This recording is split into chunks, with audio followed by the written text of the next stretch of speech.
Hola, espero se encuentren bien y ahora vamos a seguir con esta serie de videos para cubrir los contenidos del curso de Mike Yellow Belt. Mi nombre es Adrián Aguilar y la idea de estos videos es poder ayudarlos a desarrollar competencias en resolución de problemas y análisis de datos utilizando la metodología de Mike. Este curso consta de 13 módulos, empezando por una introducción, después vamos a hablar de la etapa de definir con el Project Charter, vamos a pasar a hacer una pequeña introducción de Minitab. Después empezamos con la etapa de medir, donde vamos a hablar con las prácticas relacionadas a lo que es el plan de recolección de datos y después hablar un poco de control estadístico del proceso, para luego pasar a un video donde vamos a hacer algunos ejemplos de control estadístico del proceso en Minitab. Luego de eso empezamos con la fase de análisis, con las prácticas asociadas a todo lo que es brainstorming y actividades de ideación, para luego hablar de regresión lineal y completar esta fase con ejemplos de cómo hacer regresión lineal y regresión múltiple en Minitab. Seguido entonces del primer módulo enfocado en la fase de implementar, donde vamos a hablar de lo que es el análisis de modos de falla, para después hablar del concepto de pruebas de hipótesis y finalmente completar la fase de implementar o mejora con algunos ejemplos de cómo hacer pruebas de hipótesis y análisis de varianza en Minitab. Y finalmente vamos a completar el curso con la fase de control, donde vamos a ver todas las prácticas asociadas al ciclo de estandarización y control. En este módulo básicamente vamos a hacer una introducción, incluyendo las 5 fases de la metodología de Mike. Vamos a hablar un poco de los principios de Lean y Agile Manufacturing. Vamos a conversar sobre las 9 pérdidas. Vamos a comparar un poco la metodología de Mike con otras metodologías más iterativas para definir cuándo usar una u otra. Y finalmente vamos a cerrar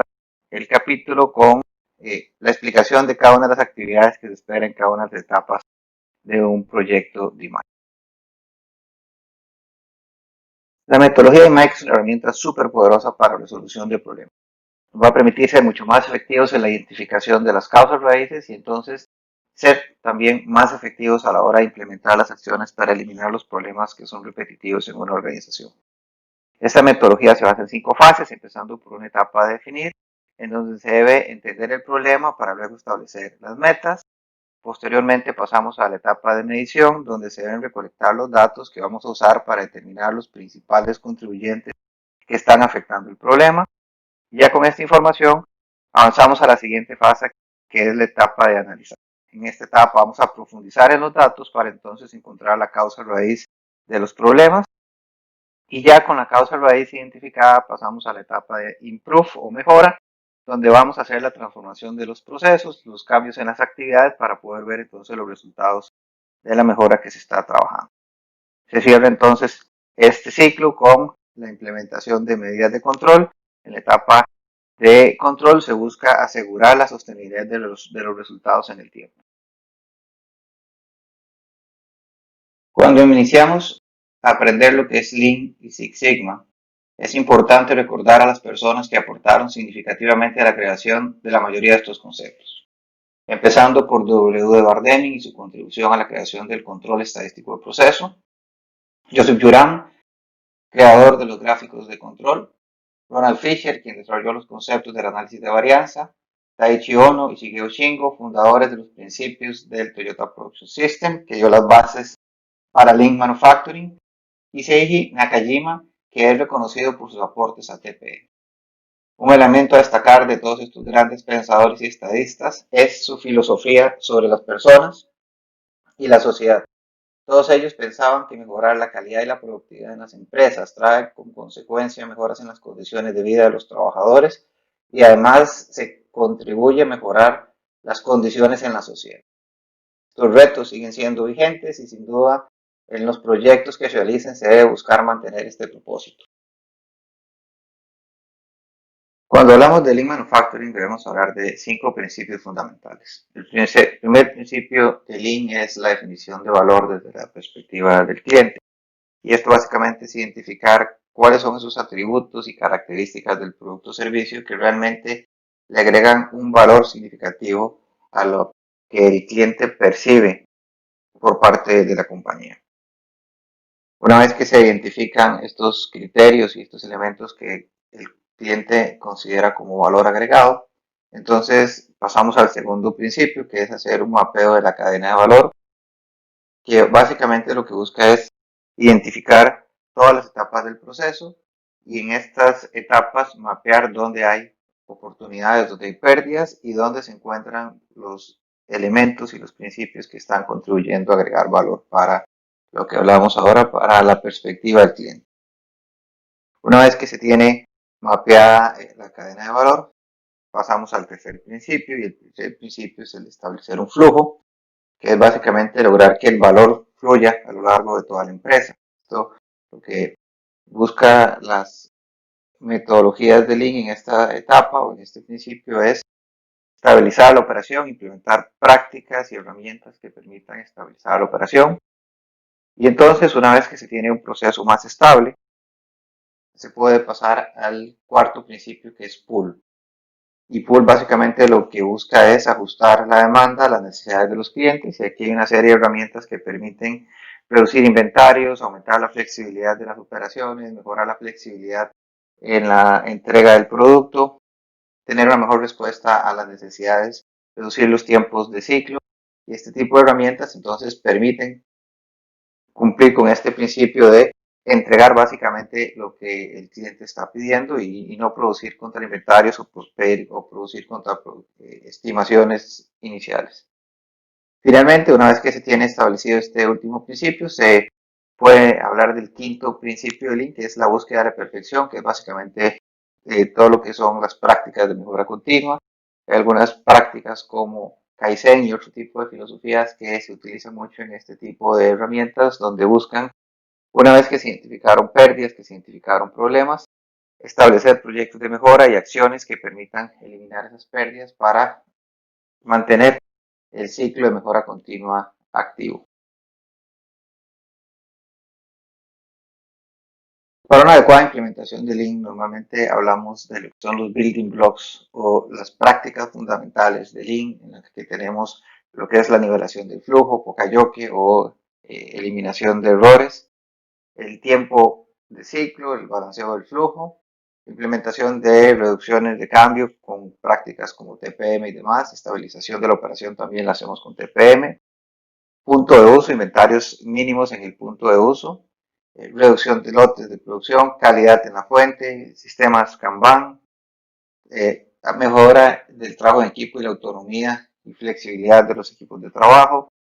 5S, control visual, las prácticas de trabajo estándar que también permiten estabilizar lo que son las operaciones, y todo lo que tiene que ver con un diseño de layout que permitan optimizar los flujos y mejorar lo que es la secuencia de las operaciones.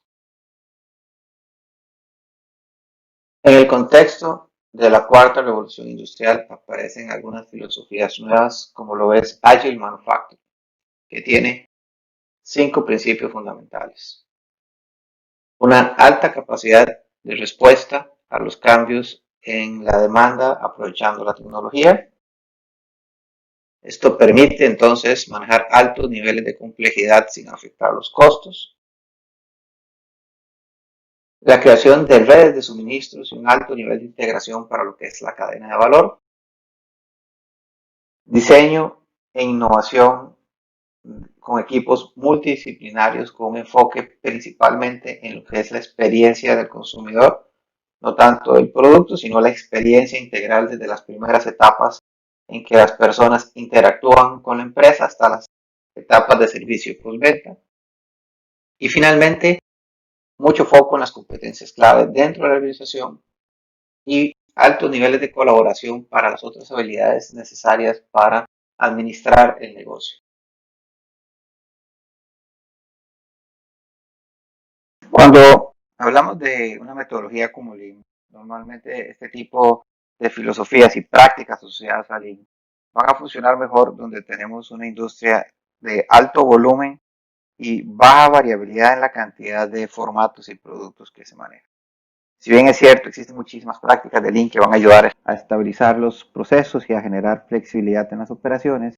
aún así, cuando se compara con una gran cantidad de variaciones o formatos diferentes o diferentes formas del mismo producto, las herramientas de Lean todavía no son la mejor solución. Por eso es que salen las prácticas y todos estos nuevos conceptos de Agile Manufacturing, donde aplican una serie de principios y aprovecha la tecnología como la robótica, impresión 3D para tener una gran capacidad de generar diferentes tipos de productos. Sin embargo, este tipo de tecnologías, en su efecto, tienen una alta flexibilidad, pero no son muy eficientes cuando se trata de altos volúmenes de manufactura y producción. Entonces, realmente ahí cada una de las dos dimensiones están enfocadas según su fortaleza. Sin embargo, existen algunos autores que ya están hablando de otra filosofía que le llaman The Agile, donde básicamente están proponiendo que en la medida en que las tecnologías como impresión 3D, robótica y este tipo de soluciones se puedan aplicar a industrias de consumo masivo de gran escala, entonces vamos a poder integrar lo mejor de ambas partes y empezar a lograr tener una industria donde se tenga una capacidad para manejar un alto volumen de producción y una alta variabilidad o customización de los diferentes tipos de productos que se manejan.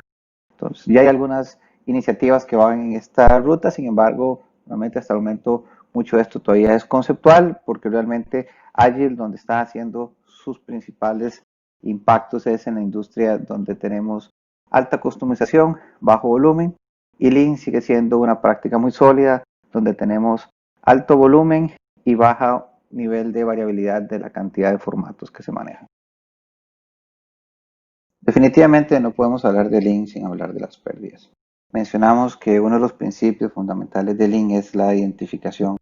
de las actividades que agregan valor desde la perspectiva del cliente. Entonces también tenemos que definir cuáles son esas dimensiones o actividades que no agregan valor desde la perspectiva de un consumidor. Empezando por los inventarios. Los inventarios son una pérdida relevante entre las organizaciones. Estamos hablando de espacio, de material, de valor, de capital de trabajo inmovilizado en los almacenes y que muchas veces lo utilizamos como un buffer para minimizar los impactos de la variación de la demanda o los defectos en los procesos de manufactura. Sin embargo, nuevamente esta es una pérdida que tiene un valor relevante y que tiene que ser minimizada al máximo. Además, normalmente los inventarios generan otro tipo de problemas como movimientos adicionales o defectos por tener el producto mucho tiempo almacenado de manera innecesaria. Otra pérdida importante dentro de las organizaciones es el transporte, que si bien es cierto, es una actividad necesaria, realmente desde la perspectiva del cliente no agrega un valor significativo al producto. Entonces, las organizaciones tienen que buscar cómo minimizar las rutas desde la fabricación hasta la entrega del producto al consumidor. Muchas veces estas dos pérdidas se mantienen muy relacionadas una a la otra, entonces las empresas deben buscar cómo hacer cadenas de distribución o redes de distribución que permitan minimizar ambas de manera integral. También tenemos otra pérdida que son los defectos. Definitivamente ningún consumidor está dispuesto a pagar por los defectos en los procesos de manufactura o por las correcciones que se tengan que hacer a estos defectos. Los movimientos, ya sea del personal, de materiales, de las herramientas, también son una pérdida importante en las organizaciones. Y acá lo que se tiene que buscar es cómo organizar el layout de la fábrica y los flujos de manera que se minimicen los movimientos dentro de la operación. También tenemos la sobreproducción. Las organizaciones deben de asegurarse de establecer un flujo, como lo vimos anteriormente. Eso es producir lo que la demanda está pidiendo o que los consumidores están solicitando. No producir de más porque muchas veces esto genera otro tipo de problemas. Entonces la sobreproducción es considerada una pérdida, así como la espera.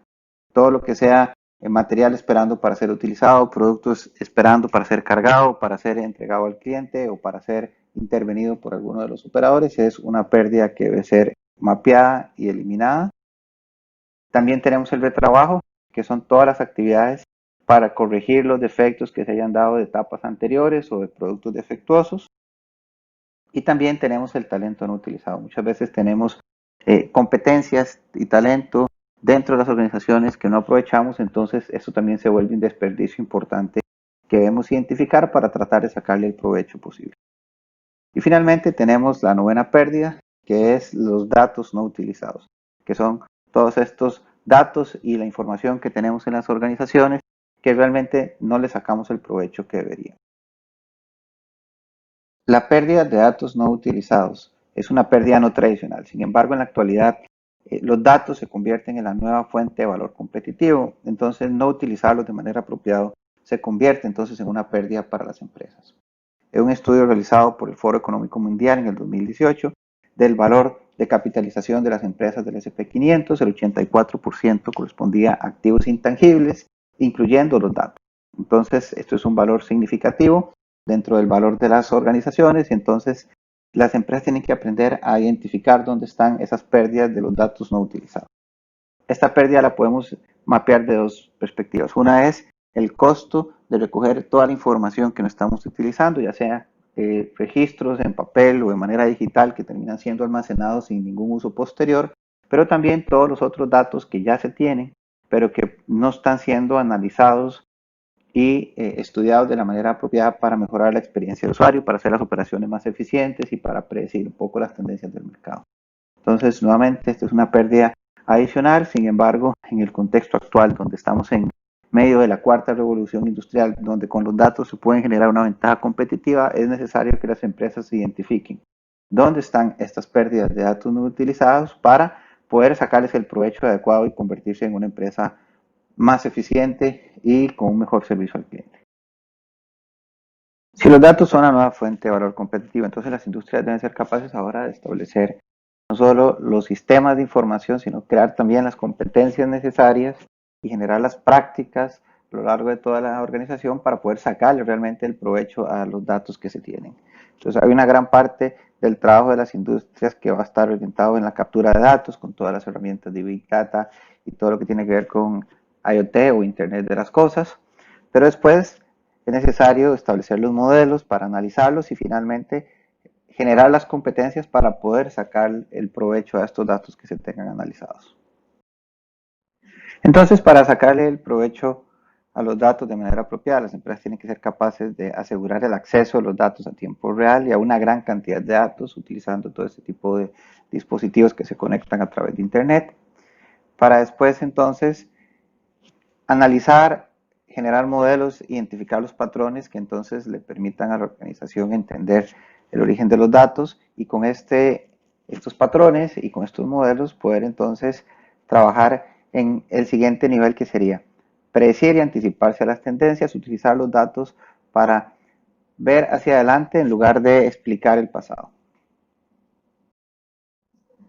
Con ese contexto, entonces, el aprender de imágenes nos va a generar dos beneficios principales. Primero, vamos a conocer una metodología estructurada que nos va a permitir identificar las causas raíces de las pérdidas y con esto entonces poder eliminarlas de manera sostenible. Pero también esto nos va a generar una base de competencias para el análisis de datos que después nos va a servir para crear modelos y optimizar los recursos que están dentro de la organización. Entonces, en ese sentido, el aprender de las prácticas y las metodologías y las herramientas que intervienen en un DMAIC no solo nos sirve para mejorar y eliminar las pérdidas que ya se tienen, sino también para generar esas primeras competencias necesarias para hacerle frente a los retos digitales de las organizaciones en la actualidad.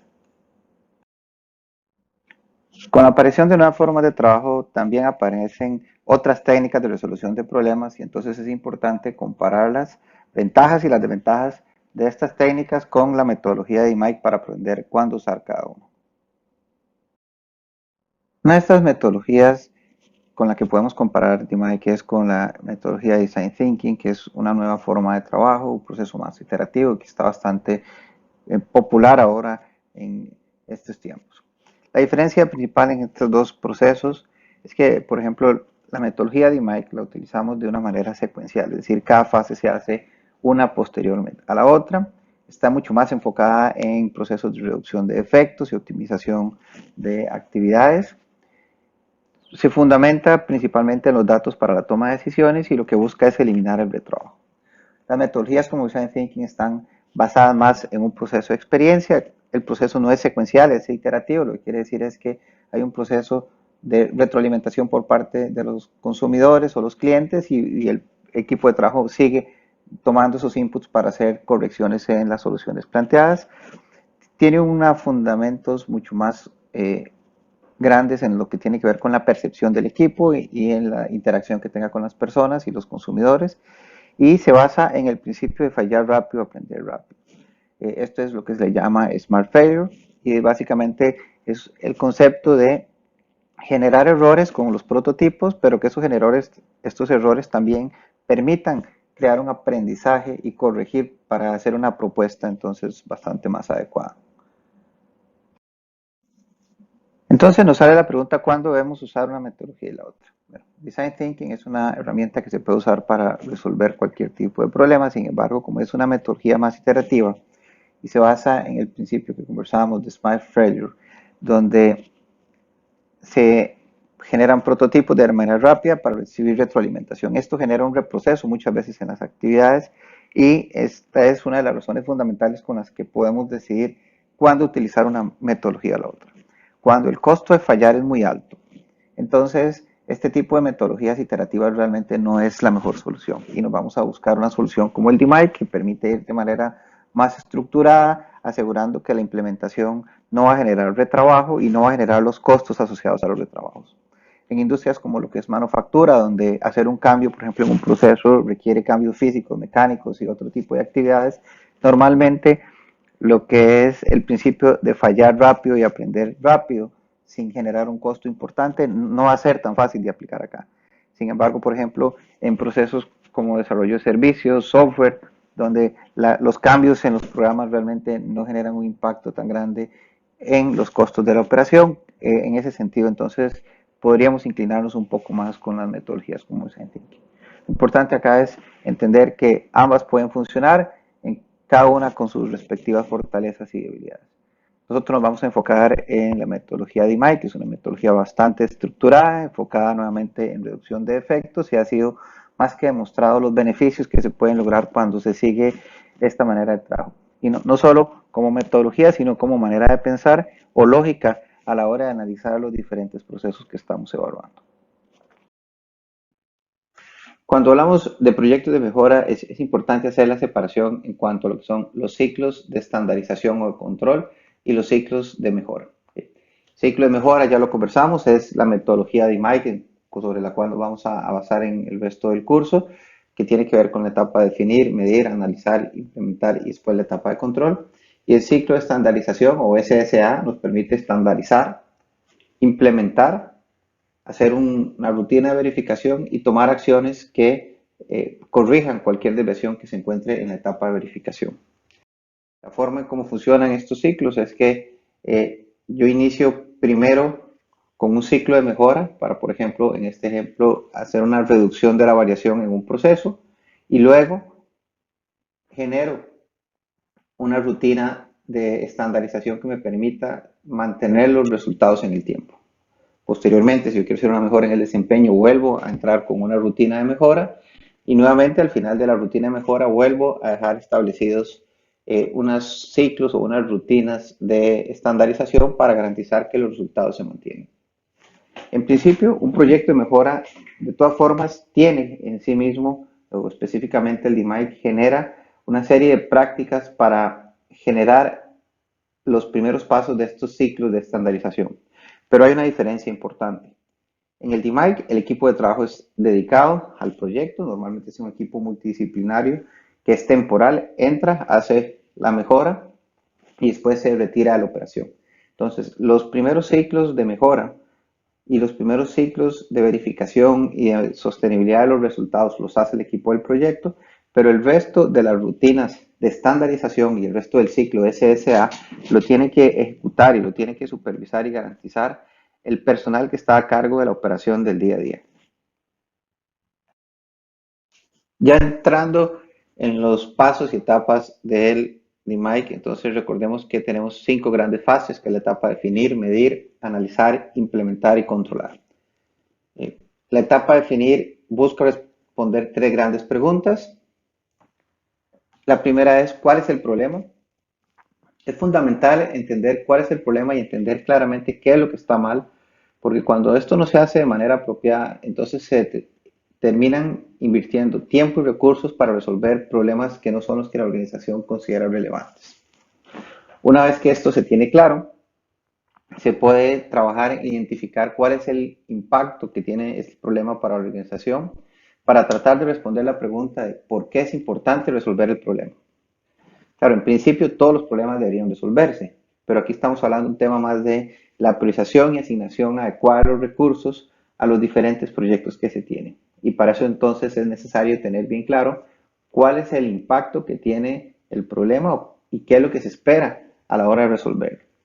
Muchas veces, y la mayoría de los casos, los proyectos van a tener un impacto económico o van a buscar un propósito económico, pero también aparecen otras necesidades muchas veces como lo que es mejora de la calidad o reducir lo que son desperdicios de algunos de los procesos que se tienen ahí dentro de la organización. Y todas estas son justificaciones válidas. Lo importante es tenerlo claro para poder terminar entonces la siguiente pregunta, que es qué es lo que se espera del proyecto y definir de ahí cuáles son los objetivos y metas que se deben buscar a lo largo de las siguientes etapas que están más adelante.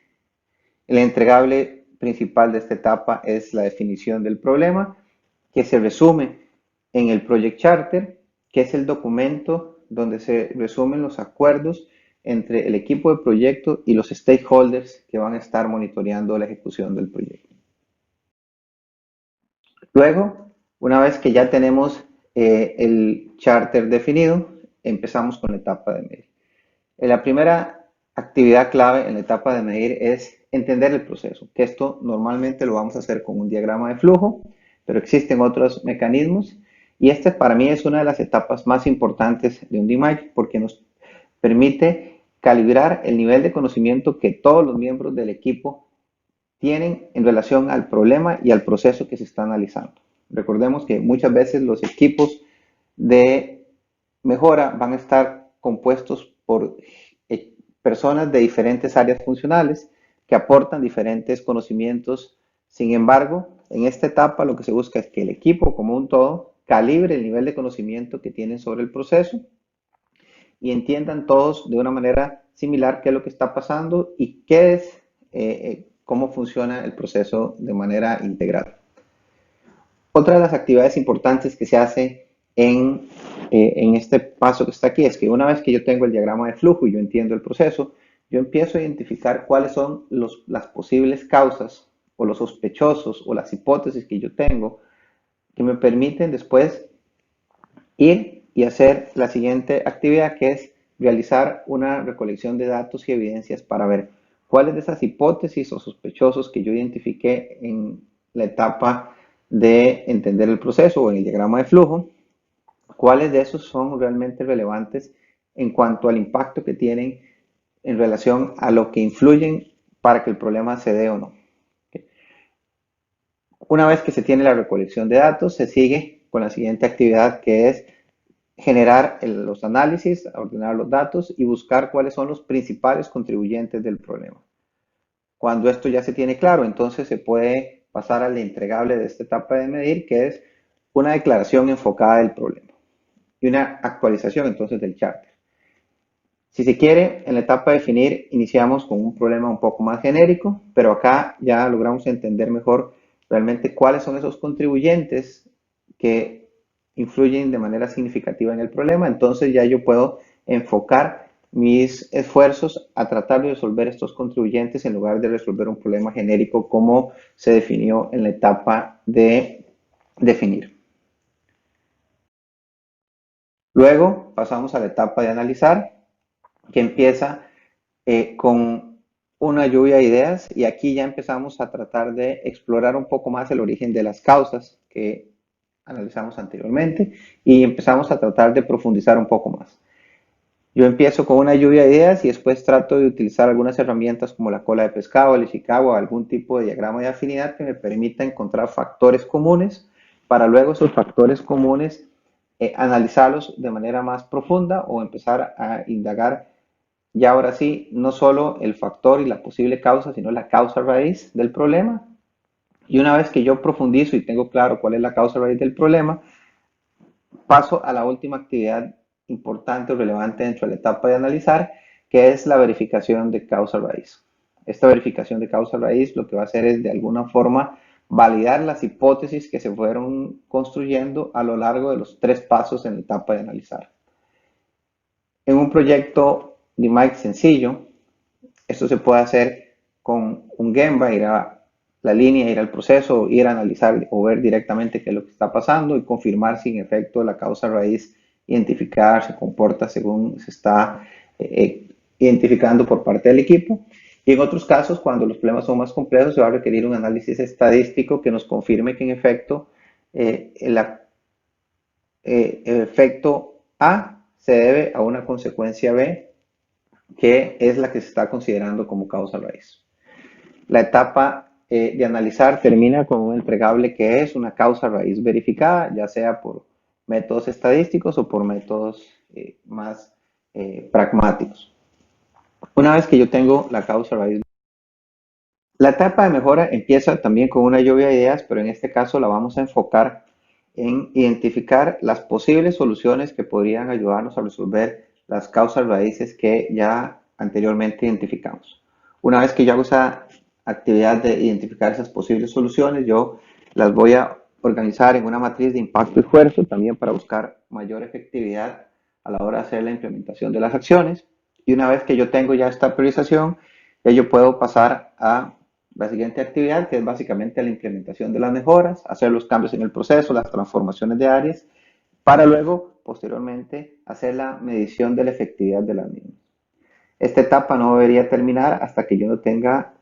una validación de que hay un antes y un después y que los objetivos que se establecieron desde la etapa de definir se están logrando. Cuando los objetivos no se logran, muchas veces es porque las acciones que se implementaron no son las adecuadas, entonces cuando no se encuentra ese antes y después y no se puede ver esta efectividad de manera adecuada, entonces en muchas ocasiones tenemos que volvernos a revisar si yo implementé todas las acciones que eran de alto impacto y muchas otras veces también yo tendría que volverme a ver si las causas raíces que identifiqué o si los contribuyentes que analicé son los correctos. Esto cuando cada uno de los pasos se hace de manera correcta y en especial cuando se hace el diagrama de flujo y todo el equipo entiende bien el proceso. Si esta actividad se hace de manera adecuada y a conciencia, entonces seguramente la recolección de datos va a confirmar unas hipótesis y el resto de las actividades van a ser adecuadas y entonces las actividades o los planes de mejora que se seleccionaron van a tener la efectividad adecuada. Pero cuando alguna de estas actividades iniciales, como les decía, no se entiende bien el proceso, no se definió adecuadamente el problema o los datos no se analizaron correctamente, entonces yo voy a llegar aquí a conclusiones que no son las apropiadas, de manera que implemento acciones que no son efectivas y entonces cuando yo empiezo a medir la efectividad de esas acciones, realmente no voy a poder ver el cambio esperado. Pero si se hace adecuadamente, entonces ya se pasa al entregable de esta etapa de mejora, que es básicamente tener un resultado validado, tener un antes y un después. Luego pasamos a la etapa de control, donde en la etapa de control empezamos primero a generar las rutinas que nos van a permitir darle sostenibilidad a los resultados, empezando por la actualización y la creación de los estándares y procedimientos. Posteriormente pasar a lo que es todo lo que es transferencia de conocimiento, entrenamiento, preparar a las áreas para darle continuidad a los resultados. Y también se espera que se implementen algunas rutinas de verificación, algunos procesos de monitoreo para garantizar que si hay alguna desviación en cuanto a las acciones que se implementaron o algunos de los controles no están funcionando adecuadamente, se hagan las correcciones de manera apropiada y entonces los resultados que se están viendo, que se lograron en la etapa de implementar, se logren mantener en el tiempo. El entregable final de esta etapa entonces es tener ya sostenibilidad de los resultados en el tiempo. Uno de los aspectos importantes en la etapa de control es que, como hablábamos de los ciclos de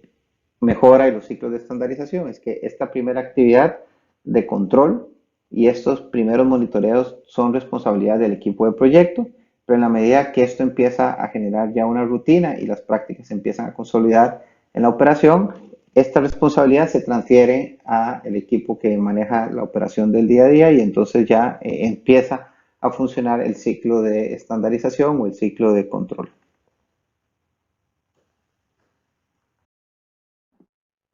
La etapa de control empieza con la actualización y la creación de los nuevos estándares, la modificación de procedimientos, de acuerdo a las acciones y los planes de mejora que se hicieron en la etapa anterior. Luego se sigue con las actividades para transferir el conocimiento a la operación que va a hacerse cargo del día a día, hacer los entrenamientos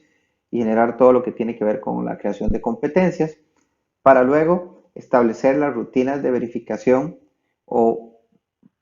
procesos de monitoreo que nos permitan garantizar que los planes de acción que se implementaron se están llevando a cabo de la forma como están establecidos. Estas rutinas de verificación incluyen lo que son tomas de acciones correctivas en el caso de que haya algunas desviaciones en cuanto a lo que se estableció en algún momento, y esta verificación es lo que va a permitir que los resultados se mantengan en el tiempo. Como conversamos y cuando hablamos de los ciclos, al inicio estas actividades de monitoreo y control las va a realizar el equipo del proyecto, porque son los que tienen un mayor conocimiento de qué fue lo que se implementó y el racional que hay detrás de cada una de estas acciones, lo cual les da un mayor criterio para hacer las correcciones adecuadas. Pero una vez que esto ya empieza a tomar rutina en la operación del día a día, entonces estas actividades ya dejan de ser responsabilidad del equipo del proyecto y los debe tomar entonces la operación y empieza a hacer a funcionar el ciclo de estandarización. El entregable que se espera entonces de esta etapa de control es básicamente la sostenibilidad de los resultados en el tiempo.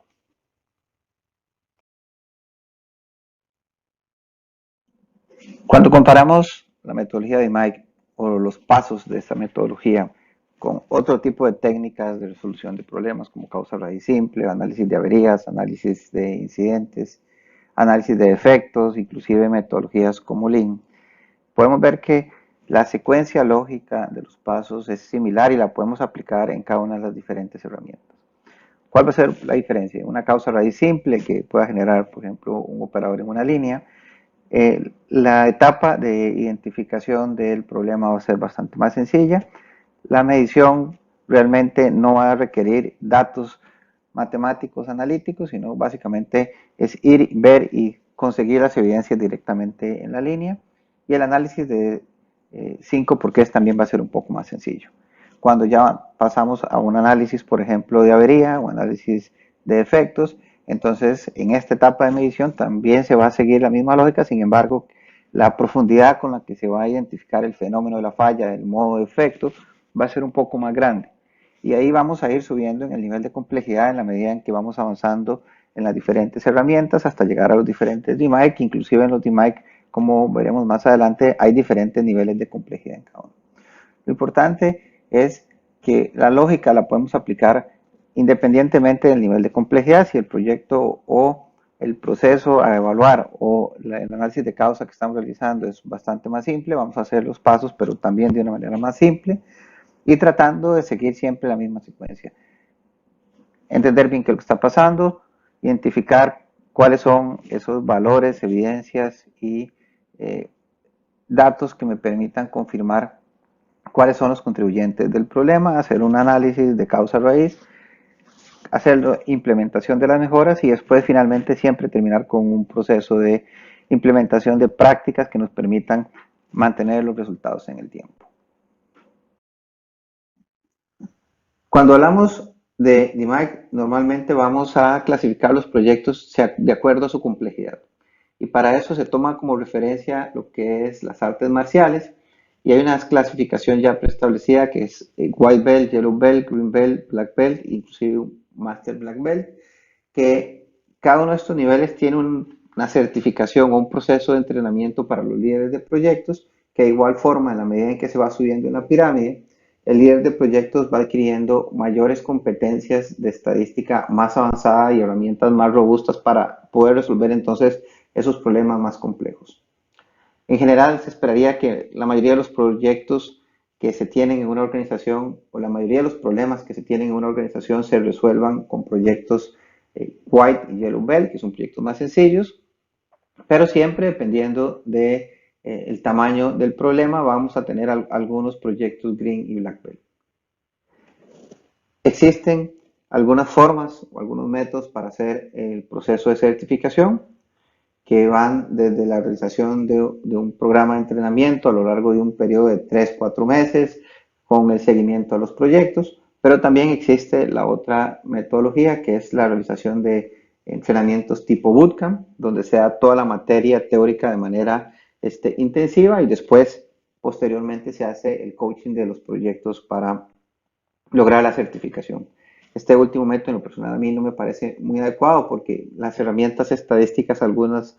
son difíciles de aprender de manera intensiva, o sea, o acelerada. Y entonces para eso es que este curso, estos videos van a estar ayudando porque la idea es que estos videos permitan servir de complemento para los procesos de certificación en cada uno de los diferentes programas, ya sea el tipo bootcamp o el programa que va secuencial, y enfocados en la temática o en los contenidos de una certificación Yellow Belt. Otro elemento importante a mencionar cuando hablamos de lo que es las diferencias entre White, Yellow y Green Belt es que la mayoría de los problemas en una operación se van a poder resolver con causa raíz simple, problemas del día a día, y los problemas sistemáticos, la gran mayoría se van a poder resolver con proyectos de White y Yellow Belt. Vamos a tener unos cuantos proyectos Green Belt y alguno que otro proyecto Black Belt durante un año en una compañía. Sin embargo, lo importante acá es tener competencias a nivel de las industrias en todos los niveles. La idea nuevamente de este curso es generar esas competencias porque cuando salen los problemas y no se tienen las competencias y se quieren hacer las cosas en paralelo, entonces la resolución de los problemas va a tardar un poco más de tiempo porque realmente se va aprendiendo en la marcha. La idea es este curso poder complementarlo con algunas prácticas, con proyectos y generar estas competencias para que entonces nuevamente cuando se tengan que aplicar ya los conocimientos se tengan adquiridos de manera apropiada. Con esto entonces terminamos el módulo de introducción donde abarcamos los temas de las 5 fases de la metodología, hablamos un poco de los principios de Lean y Agile Manufacturing, mencionamos las 9 pérdidas, hicimos una breve comparación del DMAIC con otras metodologías y hablamos específicamente de las actividades y los pasos de cada una de las fases de la metodología DMAIC. Con esto terminamos el módulo de introducción para pasar entonces al siguiente video enfocado en las prácticas de la etapa de definir. Muchas gracias, espero les haya gustado el módulo y le puedan sacar provecho. Igual me pueden escribir para enviarles más ejemplos, templates o aclarar alguna otra duda adicional.